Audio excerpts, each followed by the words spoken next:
Ladies and gentlemen, we welcome you to a very, very nice episode number 69. Coming all over you right now. Within 24 hours, the MLB has seemingly pulled a Dominic Toretto and went all gas, no brakes, toward a lockout in 2027. Family aside, the three major deals made since Thursday night, all steam, ambush, and guerrilla-type warfare-style teams. Two of them much different than the third. The third was kind of a botched hostage negotiation. All high AAV, short-term deals. What's in store for the future of this sport? Who knows? Let's hope Tony Clark can figure something out before 2027 hits us like a ton of bricks. Back-to-back Cy Youngs. Damn good, right? Not good enough. Not good enough. Tarek Skubal was told to kick rocks when Tarek asked his arbitration to be $32 million. A very well-deserved 30, arguably very fair, in my opinion. Well, a counteroffer from the Tigers, those stripy cats, hit him with 19 million. That's not the ball is in your court. That's a white glove across the face and a challenge to a duel. All he's done for 2.5 years is win for the Tigers. Gave them 2 undeserved postseason berths. Or whatever. I don't. Screw it. We'll talk about it. But now, join us in the ponds. It's Friday night for us. Get drunk. Do whatever you want. Most importantly, be sure to like, follow, subscribe, comment, share. Please share. They teach us this in kindergarten. Sharing is caring. My 2-year-old knows how to share. Come on, guys. He doesn't do it well.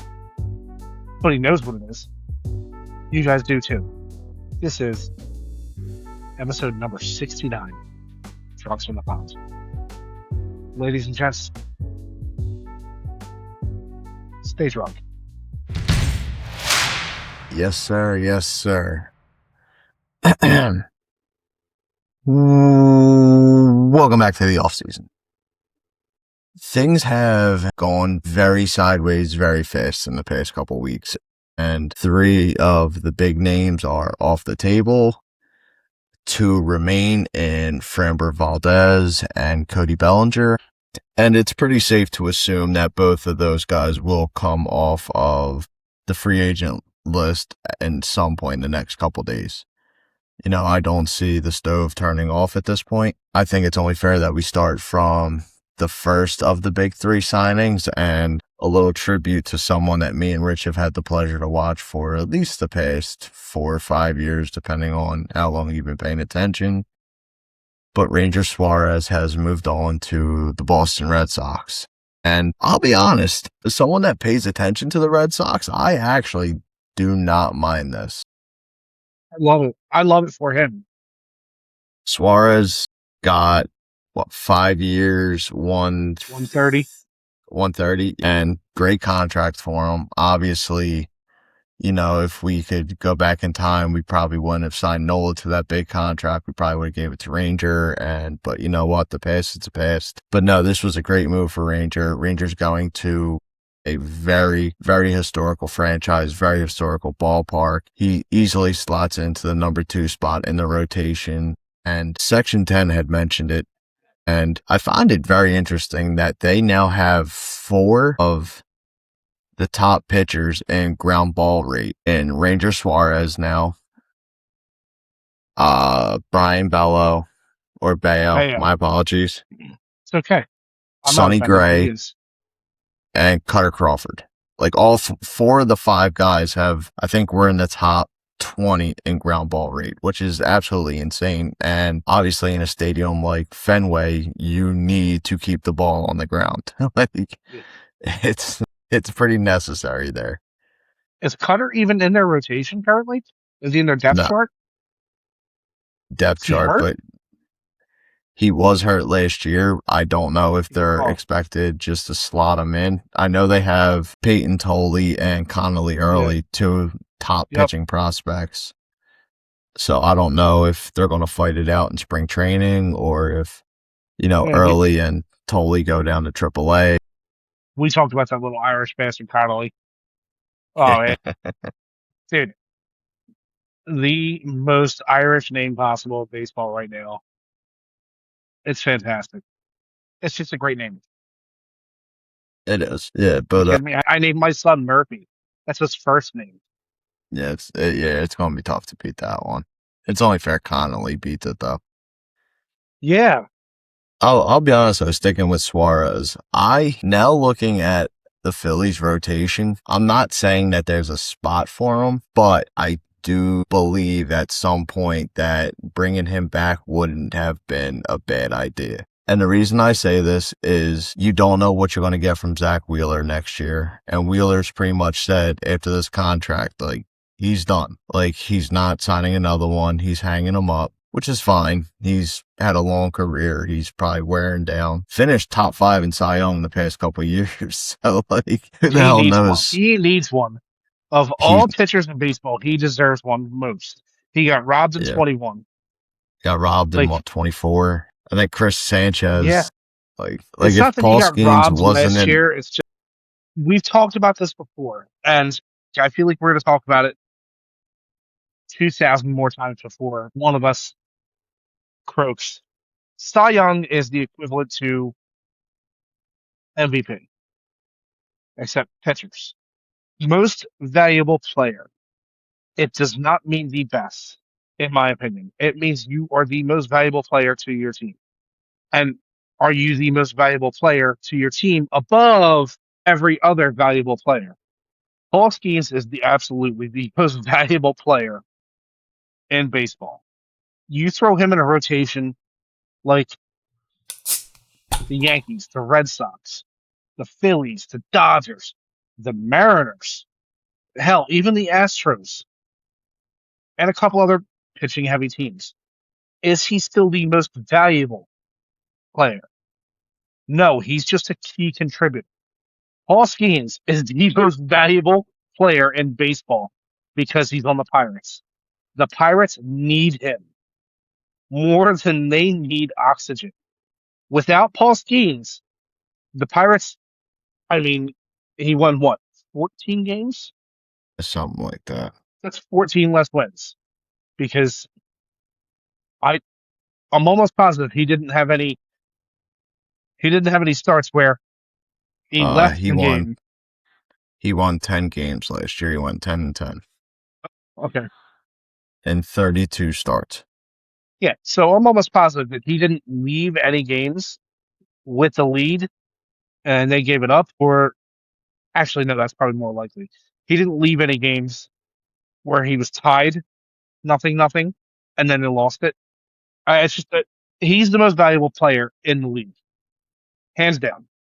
I'm not going to disagree with you because the guy's won the Cy Young, and congratulations to him. It just sucks because you get the season where Sanchez is coming out of his shell and just dominates regular season, dominates the Dodgers in the playoffs, and it was like, damn, dude, like Sanchez is really that guy now. And it just happened to be the same year that Paul Skeens just dominated. But I mean, Baseball. obviously, like getting off track a little bit, but Yeah. no, looking back at it, Kind of I do do wish we would have kept Ranger because there's going to come a time where, Wheeler hangs it up. I'll be honest. And I know we talked about it before, but I don't expect Nola to bounce back after last year. Like obviously last year was horrible. Like it was very, very It's an bad. even year. It's an even year. He's going to have a good year. I Dude, stand by this. you can stand by it. I don't trust it. I don't Fine. trust it because once again, getting off track. Back to Suarez. Yes. Ranger is the type of pitcher you need in this rotation because you have too many question marks. Obviously, you're going to try to get Painter in the 5th spot, but, you don't know what he's going to look like coming into spring training. You don't know if he's going to need more time down there. And if he does, Taijuan Walker's going to be your 5, which at this point, sure. Then you get Jesus Luzardo for one more year, and then he is going to be a free agent. And I and you're don't gonna have know. to re-sign him.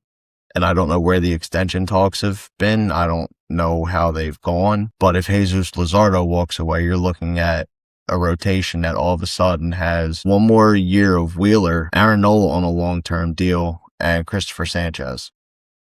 Maybe Andrew Painter if he gets it together. Like I said, we don't know what to expect. In my interview with Mark from Top of the Miners, he said that Andrew Painter could be the type of guy that, top of the rotation, not ace, maybe like a 2 or 3. Said he'd be surprised if he was more of a back end guy, which I don't think he is.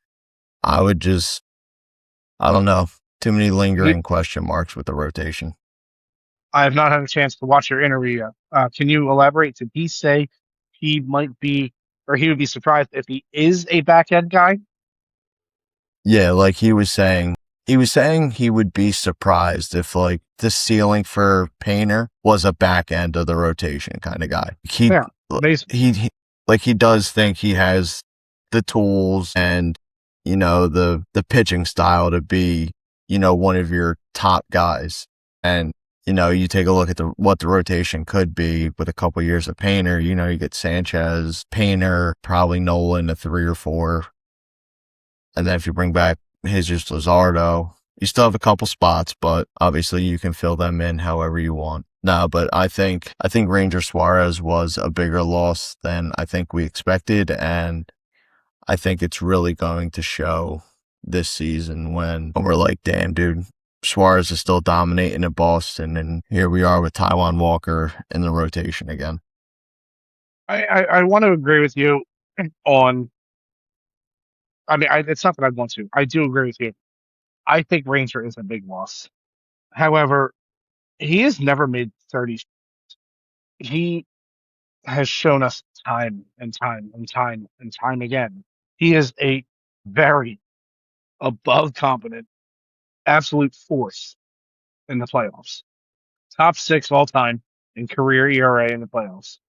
Absolute the coolest cucumber possible. The dude doesn't get wrapped.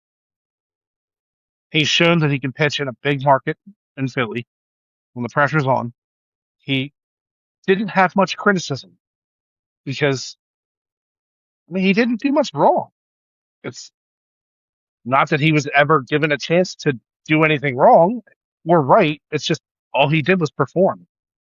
He had a couple stretches that were just subpar, mid, however you want to word it. But losing him is a big deal. And his leadership, his experience, his ability to control a game, he did that very well. And one of the greatest fielding pitchers we've ever seen. I mean, he's the definition of PF. I think the last time you and I saw a pitcher that could field anywhere near that well in our lifetimes was Greg Maddux. And we only saw him towards the back end. And, well, we watched him for a majority, but we paid attention for the back end of his career. And he won, what, 18 gold gloves? Yeah, something like that. That's just nasty numbers. The amount of gold gloves he has, I think, can vote. Yeah, 18 gold gloves. The amount of gold gloves he has can vote. So let's just put that out there. You're missing not just the reliability, because his reliability has been over the years. It's not reliability of like quality of starts, it's reliability of whether or not he has back issues or anything like quad, anything like that, or not quad, oblique. He's had a couple years in a row. It's just, I mean, he's been with us since he was 16. Like it's like watching your kid go off to college and being like, what do we do now? Damn, he's really gone. I try not to feel too heartbroken over Ranger because it was inevitable. I did not foresee us retaining him. If he did not sign 2 days ago, and we had Tucker last night, late, it was like 8:30 at night, something like that. Later than that, that was after 9. Oh, okay, yeah, I was zonked out on medicine. So I don't remember the times. There was that, and then today you had Bichette with that horse's butt of a deal, and then you had the absolute guerrilla warfare attack on the Phillies where we just had to immediately throw money at JT. I think if Rangers still hadn't signed, we would have offered him a contract. See, it's tough because It is. I think if Ranger hadn't have signed with Boston when he did, then there would have been an immediate fight between the Orioles, the Mets, maybe the Phillies, maybe a couple other teams that just need a guy. I mean, obviously the Mets were heavily interested in adding a pitcher, and Ranger's name came up a lot. And I remember just being like, dude, if Ranger goes to the Mets after all this, like, it's going to be heartbreaking. And, then the Mets got linked to Framber, still nothing with him. So when Ranger signed when he did and to Boston, I was like, you know what, dude, like, this could have been a million times worse, but he got paid. He's got a 5-year contract. And I don't think there's any opt-outs as far as I know. So Ranger's good for the next 5 years. It'll probably take him, I don't want to say to his retirement, but it might, because, I mean, as we know, because we've watched him for so long, Ranger doesn't throw hard. He's the type of guy that's going to paint corners, beat you with off-speed pitches, and, his fastball only reaches the low 90s. So as he gets older, the velocity is going to keep going down. He's going to have to focus more on accuracy. I mean, hopefully he ages well. I mean, I really, really hope he has success in Boston. As always, we wish the best for him. As Richie had said last night around 9, it had to be around 9 o'clock because I got out of the shower and was getting ready to lay down. And I checked my phone one more time just to make sure I wasn't missing anything. And bam, Kyle Tucker signs. And I was like, this isn't good. And then I saw the price tag. 4 years, $240 million. What quick math will show you is that Kyle Tucker is going to make $60 million a year. That's more from than the one signing. Dodgers. What? I need to take a minute and try and wrap my head around it, because even saying it the next night, It's I disgusting. still can't believe it. None of it's deferred. I can't think of one season in the past couple where I was like, you know what, dude, Kyle Tucker deserves to get paid the big bucks. And then when you see him get paid the big bucks, you're like, why is Kyle Tucker now the highest paid player in baseball per year? Like, the guy's making more than Aaron Judge. He's making very almost half. Like, I think Aaron Judge is at $40 million a year and Kyle Tucker's at 60. Like, it's insane. Like, Kyle Tucker's the guy we're talking about, and some may remember, some may not. He went an entire month last year without a home run. And he was freezing cold. Like, he was hitting only like 108 with like 25, 26 strikeouts. Like, he was awful. If you would have told me that this dude was going to walk into free agency and sign easily the biggest contract, I would have said you're out of your goddamn mind. Lo and behold, he did. So, I'm glad you brought up Aaron Judge. So, yes, Aaron Judge is making cool 40 mil a year. You know who's making a very, very low amount on the Yankees? Granted, their production warrants it, in my opinion. Anthony Volpe. He's making roughly around 3.5 mil. Kyle Tucker had 3 more home runs and 1 more RBI than Anthony Volpe last year. Now you have Kyle Tucker and the other ugly head of the deals that were made within the past 24 hours, both making more than Aaron Judge. Bichette is making 47 mil a year. Oh, it's 42 because it's 3 for 126. But I thought it was also incentive based. Was it? Oh, okay. And I think his incentives are going to kick in because I think they're low incentive goals. It's what I remember reading. I was at work all day. I'm sorry. I digress. This is, in my opinion, those two deals are the catalyst, the absolute straw that broke the camel's back into a looming lockout.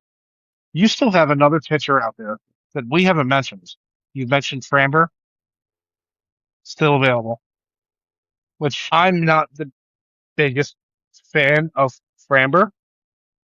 I love his stuff. I love what he can do. I don't trust him after he crossed up his catcher and drilled him square in the chest. I don't know what that was about.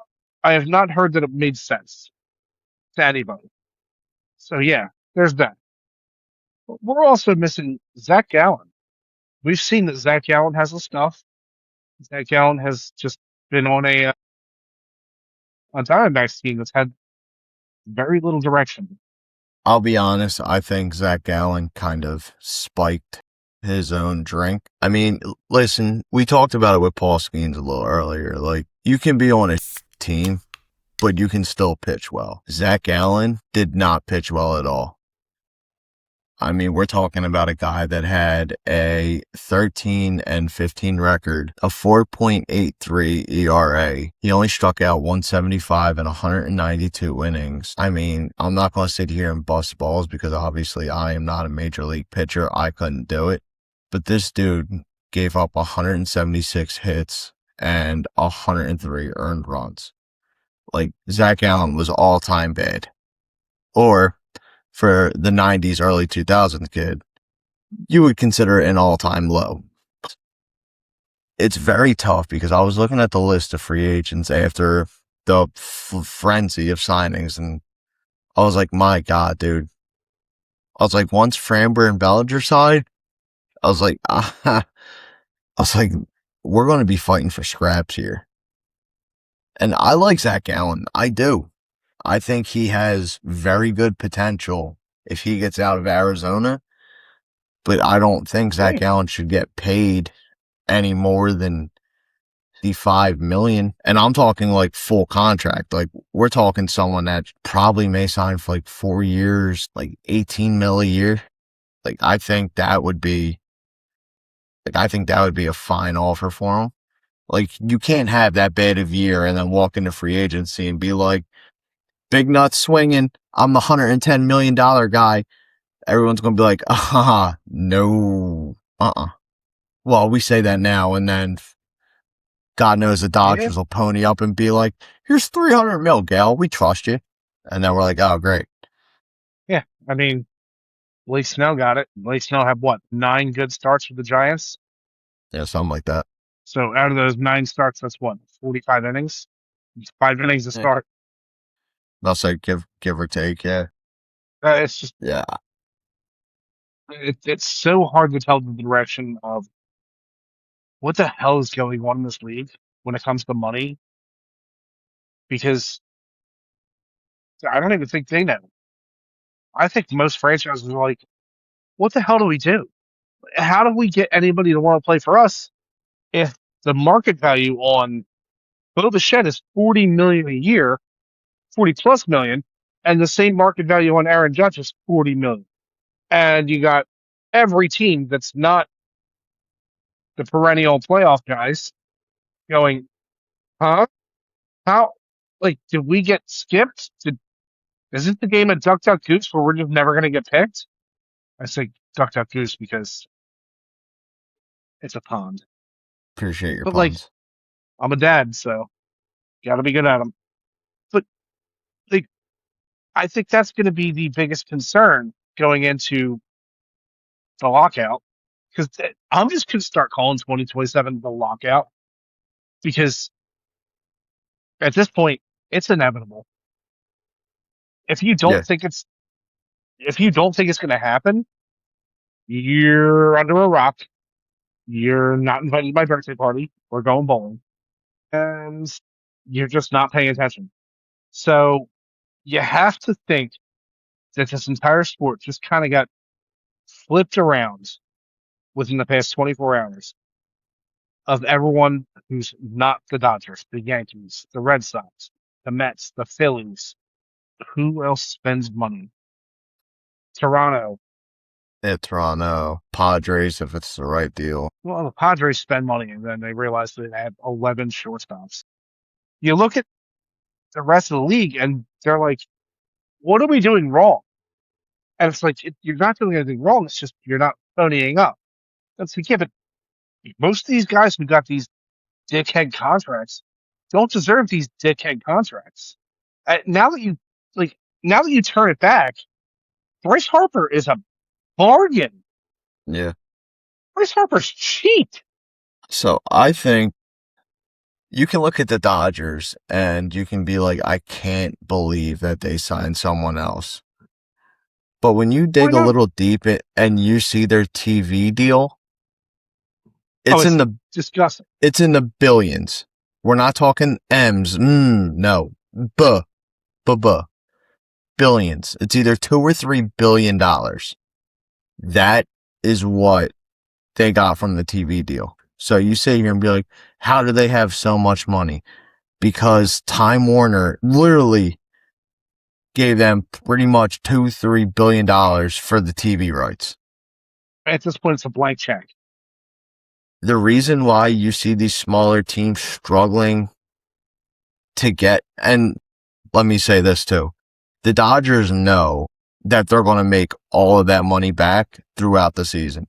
You're going to sell out every home game, going to sell out the playoffs, you're going to sell a shit ton of merchandise, you're going to make all your money back on food and beer. They're not worried about it. Let's say Pittsburgh went out and signed Bichette to what the Mets just did, which was 3 years, 126 or whatever the number. Either way, it averages out to like over $40 million a year. Let's say the Pirates offered that. No one is giving the Pirates $1 billion TV contract. So it is pretty much up to Bob Nutting to get this money for Bo Bichette and then hope during the season he makes that money back. The same way the Dodgers do. You gotta sell out home games. You gotta sell merchandise, food and drink. Make the playoffs. There's so many other steps for these teams that don't have these $1 billion TV deals. And sometimes you don't need the $1 billion TV deal, but it certainly helps. If you're not going to have that, then you need to have an owner who's a billionaire and that likes to spend money. That is how this goes. And unfortunately, a lot of teams are just owned by guys who are just looking for a profit. It's an unfortunate thing with baseball that these smaller teams are just kind of settling into the role of like little brother almost. It's like, well, how are we going to compete? Big brother comes in, they take all the good stuff, and then we get all the scraps. It's almost like that scene from Moneyball when, they're talking about like who to bring in, who can help the team, who can replace Giambi, Damon, Isringhausen. And they're sitting there and they're talking about like guys who have like ugly girlfriends who don't have confidence. And Brad Pitt's like, no, you don't understand what the problem is. The problem is that there's rich teams, there's poor teams, 50 feet, and then us. Like the small market teams are the runt of the litter. Like they're getting what's left after everyone else eats. This is a huge problem in baseball, and this is why I am so set in believing that we will not get a season in 2027. Because the player side and the owner side are so far apart that it's hard to imagine them all of a sudden within a span of a week looking at each other and going, you know what, we'll settle for a salary cap. And we'll settle for a salary floor, shake hands, great, baseball's on. After these two deals have been made in the past 24 hours, I don't even know where the talks even begin. Like the Dodgers are paying over $1 billion in player salaries. With 3 people. Like I don't know. Like it goes back. I don't think Kyle Tucker's worth that kind of money. I don't understand why the Dodgers spent that money. I don't understand why the Mets were ponying up $50 million a year. Like it just seems crazy. And like, I understand Uncle Stevie Cohen's got the money to spend. He obviously flexed his muscles and pulled Bichette, which, here's the thing. Jumping over to the Bo Bichette talk. I'm not mad that the Mets got Bo Bichette. What I'm more frustrated about is that the Phillies knew that they had him. As of last night, it was like, Bo Bichette's a Philly. It'll probably get announced tomorrow. The minute Steve Cohen lost Kyle Tucker, he immediately reached out. What's the best offer you have? Beat the best offer. Assuming Bo Bichette and Scott Boras reached out to the Phillies, but like, listen, Mets just offered this. Can you up your price? Philly said no. Bo took the Mets offer. I don't blame him. Like, the Phillies probably had their chance to beat out the Mets again. God knows Uncle Stevie probably would have spent whatever it took, but no, this is baseball. Until the pen hits the paper and you have a handshake agreement that, you're playing here, nothing matters. Like, I could tell Sidney Sweeney right now, like, hey, my little brother's single. I think we're going to marry him. Doesn't mean No, it that wouldn't sucks. happen. Like, it sucks we didn't get Bichette, but I'm not going to sit here and blame owners for spending money to better their teams. Like, I'm more mad at the Phillies front office for not doing whatever it took to get them. Like, Not that we even truly needed him. It's just, you want to flex, you want to have that BDE. That's the guy you sign. Means that you missed out on. Who the hell we missed out on? No one really, because our needs are our needs. We didn't need a left-handed bat. Kyle Tucker was not and should not have been an option. no, I don't think we were in on Kyle Tucker at all. No, we shouldn't have been, regardless. Other left-handed bats. Bellinger shouldn't be in on him. We don't need him. Bo I'll be was the honest, most logical. I do disagree with that take on Bellinger, and I only say because of this. Bellinger is an upgrade in just about every category over Brandon Marsh. If Well, you can yeah, of tie course. if you could tie a prospect to Marsh and just trade for something like another starter, just somebody to help out this team, I would take Bellinger in left field, Crawford in center, and Garcia in right. You run that outfield out there, it's immediately better than half the MLB outfields. I mean, That's it's just hard my to take on it. disagree. I'm part of the Philly fan camp that really would have loved to have seen Bader come back. The dude obviously did something to this team when he arrived. He kickstarted our energy. Everyone around him played better, except Castellanos. There's one guy that played better. I'm not going to mention his name because there was some substances involved, but he played better once he moved to right. Go figure. I think Bader would have been a better choice than Crawford. I think Crawford should have been traded. I have, in my opinion, zero use for Crawford on this team.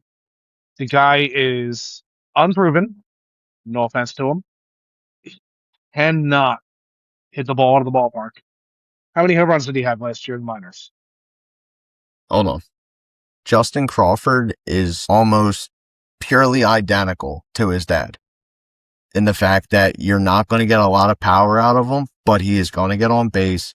He's going to steal bases. He's going to draw out at-bats. I love Justin Crawford. I think Crawford is the guy that you need on this team more than just about anybody. And I understand that he's unproven. That's perfectly fine. He hasn't debuted yet. And it's back to the interview with me and Mark. Me and Mark talked about this. Like, he has so many good tools that we currently do not have in this lineup. I don't need Crawford to be like a 20-25 homer guy. If Crawford can get on base, which he has, if he can, steal bases, get himself in scoring position, help the team out with the little I'm fine with that. We have a bunch of guys who swing for the fences.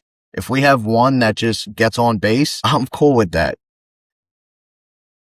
I mean, as of last season, there's only one guy on this team that hit home runs. That's Kyle Schwarber. There's a serious lacking of power on this entire squad last year. No one in the outfield hit 20 home runs. I mean, that's not surprising. Did you see who was our outfield? Sure, I get it, but in years past, we've seen Marsh with a solid 14, solid 15, but he wasn't having regular playing time. Last year he had pretty regular playing time overall, and he became a singles doubles guy, which is fine. And then you have Adolis coming in right field. Meanwhile, you still have Castellanos on this team. $20 million going to a guy who doesn't have a position. Literally won't be in the starting lineup. If we started and played tomorrow, $20 million going to a guy who's not going to play. I Unless Mr. Nice Guy Thompson puts him in right and Adolis in left.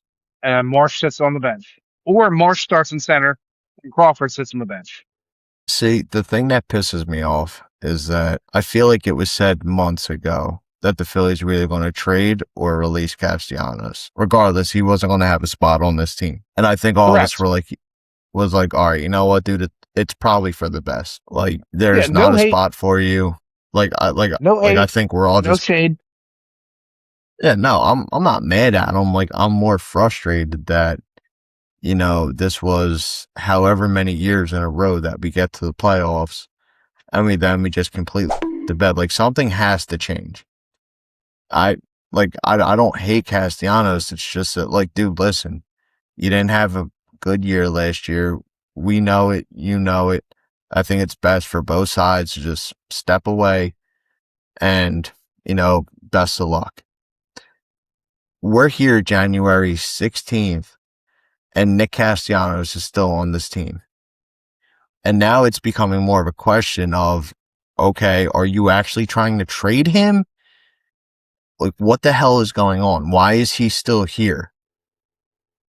Because you said that he wasn't going to be on the team going into 2026. We're in 2026 and Castellanos is still listed as an outfielder. So now, technically, obviously, positions can change. You have two right fielders who are both right-handed bats. You have center field, who is going to be a toss-up between Crawford and Johan Rojas again, because, he's going to get another opportunity.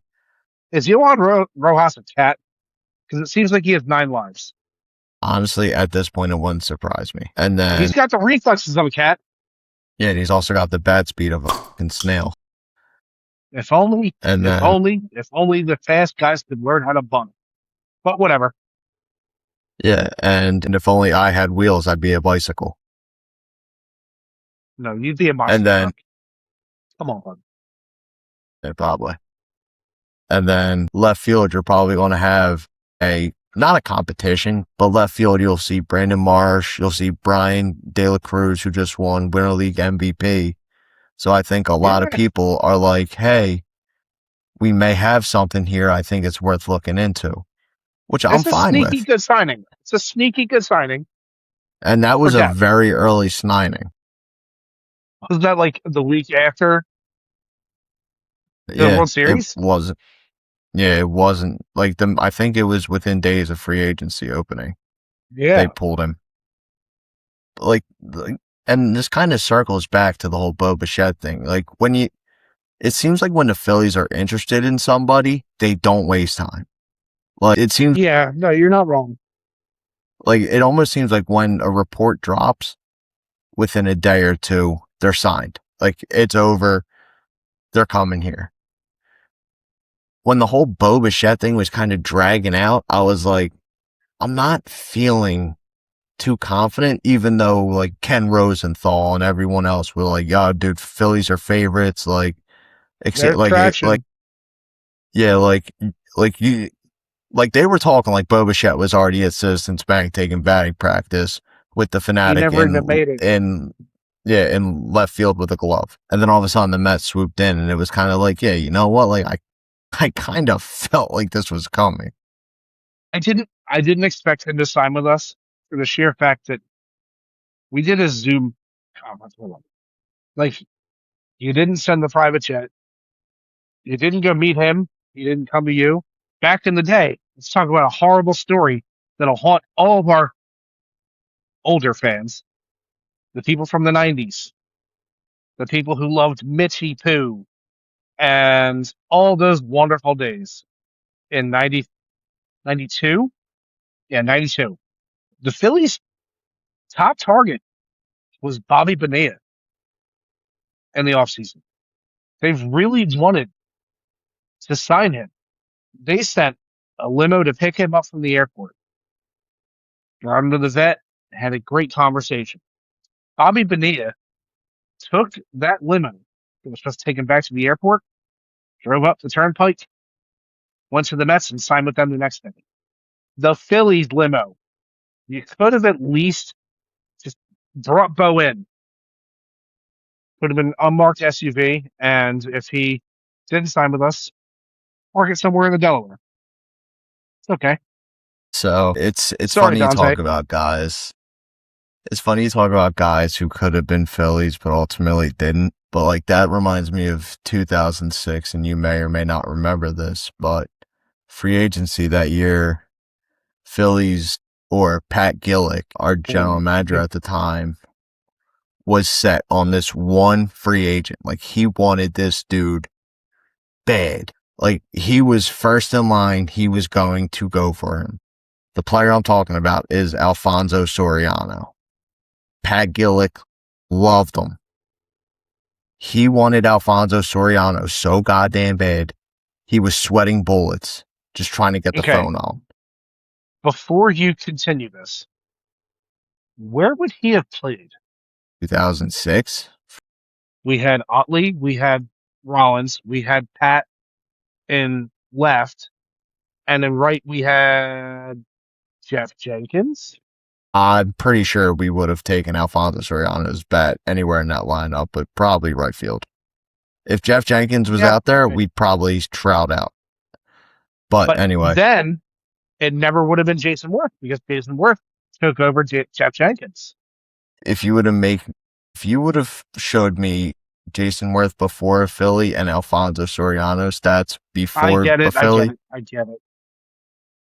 Yeah, yeah, no, but yeah. That's fair. like in all honesty, I'm glad it worked out the way it did because we obviously won the World Series in '08. But anyway, like Pat Gillick wanted Alfonso Soriano bad. And I don't know if they made an offer to him. I'm pretty sure they did, but he ended up signing with the Chicago Cubs, I believe. And like, because they wanted someone to protect Ryan Howard in the lineup. And they were like, dude, who better than Alfonso Soriano? Obviously, it didn't work out that way, but you know, being a Phillies fan, you kind of get used to the thought of like, dude, we could bring in some premier free agents. And then when they sign elsewhere, you're just like, yeah, you know what? Probably should have expected this from the beginning. That's just how it goes. Like, we don't get Bichette, but here's the other thing about the Bichette deal. He signed for 3 years, but he's got an opt-out after the first 2. So if Bo plays well again, then Bo may opt out of this deal and get a bigger one. Like, he may go for more years. I don't know if he'll get the same AAV. Probably not. But like he may look for like, he's like, hey, listen, dude, like that's 3 years in a row I produced these stats. Like, imagine what I can do over a long term. And tell him to be like, hell yeah, dude, we'll give you a 6-year deal for $31 or $32 million. And he'll be like, pen to paper, no problem. Or he may opt out after the first year because there's a rumor going around. The culture in the Mets locker room is not good. Yeah, I can see that. So he may opt out and think, listen, I got a bag. I'm just going to go somewhere else because I don't feel welcomed here. It's plenty plausible. That's the craziest thing to me still. When that whole thing dropped with like the Mets having a toxic clubhouse, it was just like, it's like, wait, like you have Francisco Lindor, who always seems to be the happiest guy in baseball. You have the And new high price free agent Juan Soto. You get to the offseason, all of a sudden Edwin Diaz is gone, Jeff McNeil's gone, Brendan Nimmo's gone, Pete Alonso's gone. And then Paul Blackburn came out, who just recently signed with the Yankees and who was with the Mets last year. And Blackburn was even like, dude, that clubhouse, awful. He was like, usually when you get to a team, like he said, when he came to the Yankees, like Aaron Judge reached out and, you know, different guys reached out like to welcome him to the team. supposedly when he got to the Mets, like nobody reached out to him. Like it was just like, hey, like we just signed Paul Blackburn. And everyone was like, okay. And that was it, which is very weird. And I Yeah, guess like, that's uncharacteristic of a major league locker room. Period. so I don't know if like, so I don't know if Lindor got this bag and was like, you know what, dude, like it's my way This is or the my team. highway. If you don't like it, there's the door. And people were probably like, dude, like we're all here to play baseball. He's like, no, like I'm here to win. If you're not helping us win, you're leaving. But and all of a sudden, like four of their top guys leaving. It's like, hold on here, like what the hell are we doing? I thought that's all Pete did. I mean, he's your franchise Hey, leader in home runs. Like, but whatever. That's neither here nor there. From what I've seen, reading some of the mess Reddit forums and all that crap, is there's a disagreement on politics. Understood. Completely understood. Agreed. There was definitely a disagreement in some way, shape, or form with anybody who's got a bag, who's got a large bank account, and you're dealing with a room full of Latin American players, and you're looking at the current climate. I understand. I don't agree with forcing people out. As we're told from a young age, if you have nothing nice to say, don't say anything at all. Please say something nice. I misspoke. Please say something nice. Everyone should always say something nice. Most of the time. Some people don't deserve it, but put a smile on. At least Lindor puts a smile on every day. It's the best accessory you can wear. The hardest thing to actually grasp about this entire toxic locker room is, remember 2 years ago when Lindor and McNeil apparently got into yeah, something in the dugout about a big rat or a raccoon, and someone was like, he's never seen one before.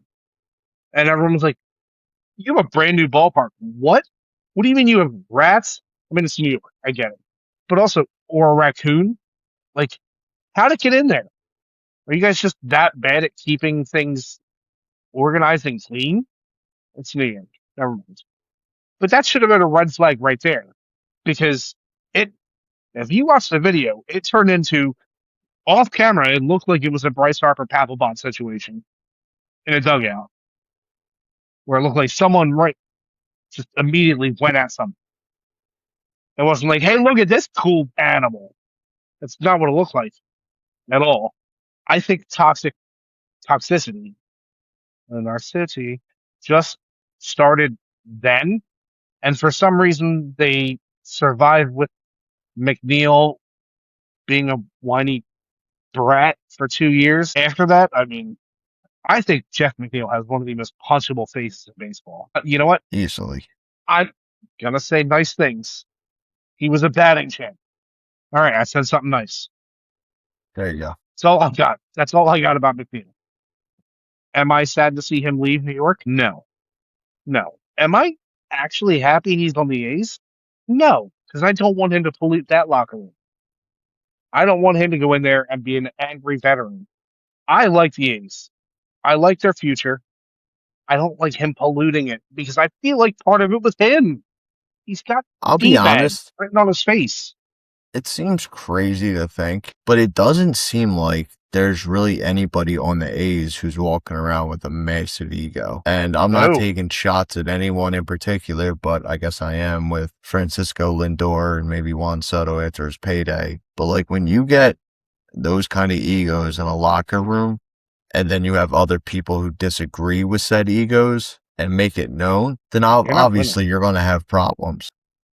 I think if Jeff McNeil takes his veteran leadership to Sacramento and is like, hey, listen, like, I like what you guys are doing here. I like the pieces you have, you know, like I would love to help you guys take the next step. I think Jeff McNeil can be a terrific leader for that team. Like, I'm not expecting him to go in and, you know, play every single game and, you know, have this insane double play chemistry with Jacob Wilson. But like just having someone in the locker room, who's been in the big games and who's been on the big stage, having that kind of presence in there is such a big deal for a growing group like the A's. It's invaluable. That It really is. and we saw Jacob Wilson have his best professional year. He hit over 300 last year, and I made fun of his stance so much, and he shoved it square up my ass. And I was like, you know what, dude? If it works for you, Thank you. it works for you. Who the hell am I to talk? I'm just some jerk off sitting in a lower level with Phillies pictures behind me talking about baseball once every couple of weeks or so. So, yeah. But, I mean, And going back to Jeff McNeil, though, I do think that it's a solid fit if he actually steps into a veteran leadership role. I really hope that's the case because I don't want anyone to get punked out of a city because a couple of guys didn't vibe with you. I think that's BS. I mean, as common folk, we're told work with the people who are around you. If they're not messing up and burning the down, make it work. I don't see McNeil. I don't see Alonso. I don't see Nimmo burning this down. I mean, they were franchise pieces for a while, and they got shipped out or also completely ignored, like Pete. Speaking of being left on red, Pete, man, I'm sorry what the Mets did to you. I really am. Like that's rough. And they offered Kyle Tucker a shit ton of money, but they didn't even call Pete. It makes no sense. You're a franchise leader in home runs, a guy who has never done the franchise wrong, a fan favorite. I mean, at this point in time, if he was still a Met, he would be a top 5 name in New York baseball between the Mets and the Yankees. Current, not all time. Relax, not that dumb. But he would still be a top 5 name in the city in baseball. Pete Alonso is a very good baseball player. He does his job, and he does it pretty damn well. I don't like to praise Mets at all because now they have Boba Bitch. I'm very happy that Pete is out. Pete is now in Baltimore. He's going to be hanging out in Utah Street with our boys, hitting dingers, bringing veteran presence, bringing leadership, and finally someone who you can pick out of a goddamn lineup, a police lineup on that team. You know Pete's face compared to everyone else in that team. Everyone else in that team looks like a carbon copies. Like they're literally Boba Fett. I truly fear with the move to Baltimore that Pete Alonso is going to become likable in my books. Watching Dude, him crush homers to right field, I feel like agree. I I'm agree. sorry, crushing home runs to left field. I I knew feel what you like meant. watching that in a different jersey. I want to be like, dude, Pete Alonso kicks ass. Yeah, dude, 100%, 100%. I'm gonna be sitting there, be like, That's such a fear. he's gonna hit a 2-run homer and go ahead the eighth. And I'm like, yeah. Yeah, Then also I'm gonna be like, oh, Pete. like Pete Alonso. I, It's so weird the what a guy jersey has, change does. I know, the guy Like, has the dumbest haircuts possible. But you gotta admit it, that's yeah. swag. You gotta admit it. So, do you know who that reminds me of? And it's funny because he's actually the first name I really thought of about this. Pedro Martinez was on the Mets for about 3 or 4 years, and I Yep, hated it. I love Pedro the pitcher, but I hate that always he's on have. this goddamn team. Yep. And then he came to the Phillies for his last hurrah, and I was like, I love Pedro Martinez. Like, Pedro Martinez is a sweet boy and can't do anything wrong in my book, as if the past 4 years had just never happened. They weren't a good 4 years, but God, he's the GOAT. He's gorgeous. He's silly. I love him. Oh, dude, I fully agree. So, Shit, I remember saying I hate Zach Wheeler, and I think he sucks. yeah, now he's our ace pitcher. We're like, if anyone badmouths Zach Wheeler, I will punch you in the face. Like, Oh, I right in will the bite. mouth. I will bite holes. Yeah, Rabbit ass honey badger. Jesus Christ. dude, I'm aggressive about Zach Wheeler. I'll give you a blood clot. Yeah, hell yeah, dude. Yeah, brother. I won't, though. I respect people. So, a little bit of news from the pod here. The boys have found a sponsor. Breaking news. Drunks on the Pod is now sponsored by Wolfgang's Wieners. Let me tell you, when Mr. Wolfgang hit up the DMs, was like, I love what you boys are doing over there, and I run a hot dog stand, I would love to sponsor. And I was like, listen, Mr. Wiener, I'd love to have you. And he said, I have a great idea for a segment. I said, hit me, what you got? And he said, the Weenie of the Week. And I said, do tell. He said, one player or somebody in baseball who has done something so profoundly stupid that they win the Weenie of the Week award. And I was like, Mr. Wiener, I gotta tell you, that is a fantastic idea. And I absolutely love it. So I think it is only fair that for the first ever Weenie of the Week, we go with Mr. John Fisher, owner of the Sacramento A's. And the reason why I would like to nominate Mr. John Fisher is because if you had not heard, he tried to get the name for the Las Vegas Athletics or just the Vegas Athletics and was promptly they didn't give him the trademark for the name, and the rejection reason was stated as the USPTO found Las Vegas Athletics and Vegas Athletics too generic, essentially just a city name combined with the common word athletics, unlike unique team names such as the Raiders. They're saying that the next step is that the Athletics have a 3-month window to appeal or refile their applications, but the initial denial suggests a significant branding challenge for the owner, John Fisher. This, I'm trying to think of a nice word here so he doesn't have to bleep it. This asshole decided to move his team to Nevada in Vegas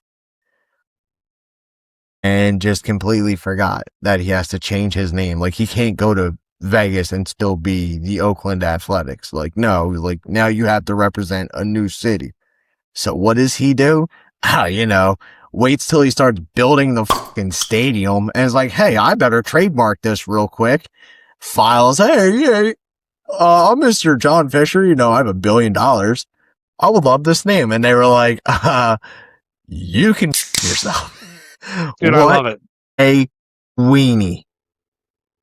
The best part What a about weenie. that is someone now owns the Sacramento A's and the Sacramento Athletics as a trademark. And it is not John Fisher.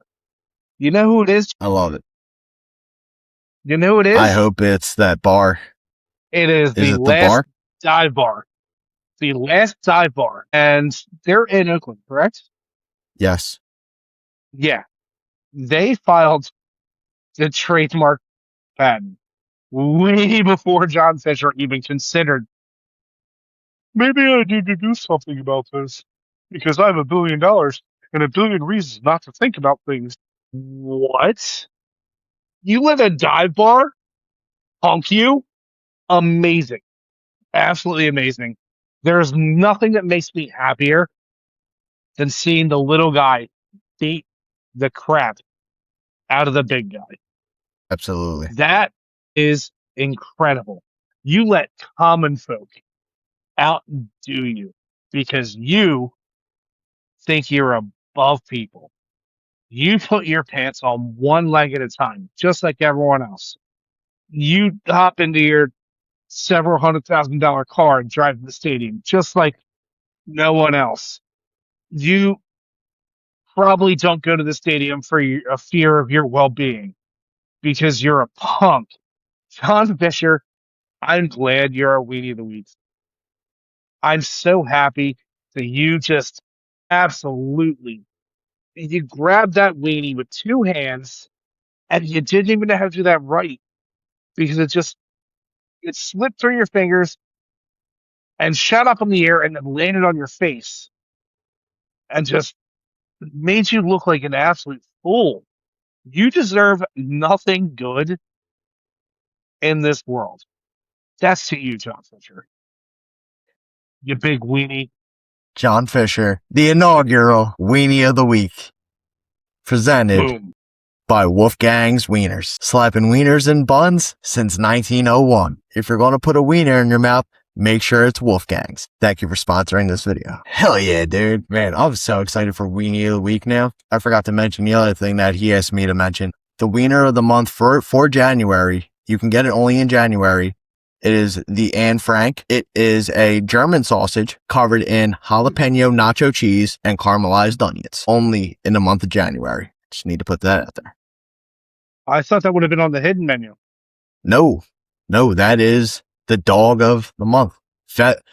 From what Mr. Wiener told me, February's got a good one coming. I was like, listen, I'm ready when you are. You know what? I hope it's lovely. February is the month of love. It is a month of love, and I think the people are really gonna love Wolfgang's Wieners. But it is truly about that time that we jump into final thoughts. And Richie, do you want to kick off or do you want second half? I'll kick it off. I'll let you end the show because you brought in a fantastic sponsor, and I'm proud of you for that. And I want to let you end off on such a high note. So, I mean, we kind of hit everything that's happened in baseball in the past 48 hours, 24 hours, however you want to look at it. I just hope that we don't get screwed as fans more than we already think we're going to get screwed.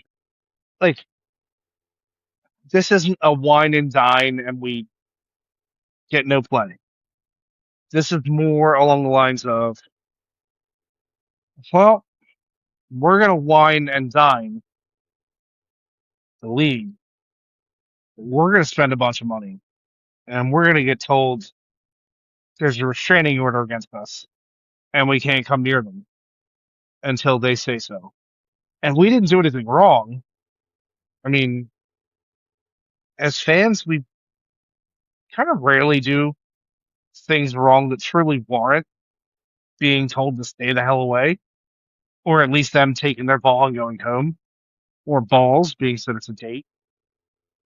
Um, I just, I really I don't feel happy about a lot of things, but especially this looming lockout. This seems to be one of the worst lockouts and potential lockouts. Let me think a little positive. It's 2026 new year. Let me add a little bit more positivity. I did say that was one of my revolutions, but I want to think a little bit more positive and not think that it's going to be as bad where we completely miss a whole season or two. Two would just be nightmarish. As fans, we're owed. We spend the money. We're the reason you get paychecks. We're owed explanations. We're owed a little bit of insight. Give us, I know some of it might be legal jargon that you just can't say to us because it's still working. We understand that aspect as competent fans, that there's things that we just aren't privy to know until it's in the know. But don't leave us completely in the dark. It's just that rubs me the wrong way where they think that we're beneath them. And that's Players Association and ownership hand in hand. We are not beneath you. We're the reason you get that check. If we didn't show up, you wouldn't get that check. Don't treat us like we are stupid. Hey, you go to Facebook groups based on teams and like that. Most forum posts, yeah, majority stupid. We all understand this because someone said earlier today that Bichette got traded to the Blue Jays. Get the hell out of here. Anyway, I digress. Yeah, I know, Jay. I know. I want there to be transparency from the league, the Players Association, from the commissioner who said that he wanted to retire in 2029. I mean, right now's a really good time, dude. Just do it.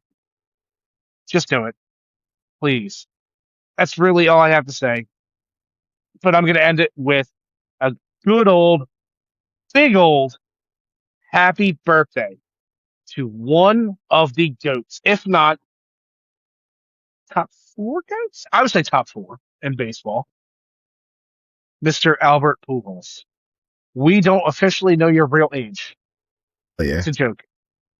But a very happy birthday to the only player Jay and I have seen hit 700 home runs in our lifetime. Barry Bonds started before we were born. We did not get a chance to see all of Barry Bonds' home runs. We did get to see every single one of Albert Pujols' 703 career home runs. You, my Hell friend, yeah, are dude. legends. You're an ambassador to the game. Never stop being you. And most importantly, be the machine. That's awesome. That is such a great way to end your final thought. Shout out to the GOAT, dude. Albert Pujols. My God. All right, how the hell do I top that? All right. So I do have one final thought straight off the dome. Another baseball legend has done the Darth Vader sit up. You know, he's laying down. We're like, he's dead. And then that table starts going forward. You're like, oh, it's him. Clayton Kershaw has decided that he is not done with baseball just yet. My man said, Team America needs the Kersh dog. And I was like, huh? I was like, brother, do you see this team? I truly, with all due respect for your career and everything you've accomplished, I do not think that you are the missing piece in this rotation. I would take Casey Mize with a twisted ankle over whatever you're going to get from Clayton Kershaw. And that's me trying to be respectful. Oof. I mean, obviously, UBC comes up soon. Hopefully, Kershaw is getting himself in shape because, you know, this is a young man's game now, and Kersh is a little seasoned. But listen, with all due respect, I'm stoked to watch him go out there, maybe throw an inning or two, see how he does. And then for my last final thought, obviously just want to say thank you to everyone who has tuned in to the podcast behind the scenes. New series has gone up called Infield Media Interviews, where obviously I would love for it to be me, Rich, and Damon. It's going to be kind of a who's available for what time and date. Hopefully we can all start doing the interviews together, but the first episode is up. Second one is probably going to be coming soon. I talked to Mark from Top of the Minors, and he focuses on the Phillies farm system. We talked some AA, AAA. We talked Crawford. We talked Painter. We talked guys to keep an eye on. Gave a shout out to Dante Nori, see where he's at come middle of the year. A lot of guys, man. And he gave me one guy to keep an eye on. Said we could see him this year, and I'm excited. I believe he said his name is Alex McFarland. He is a reliever.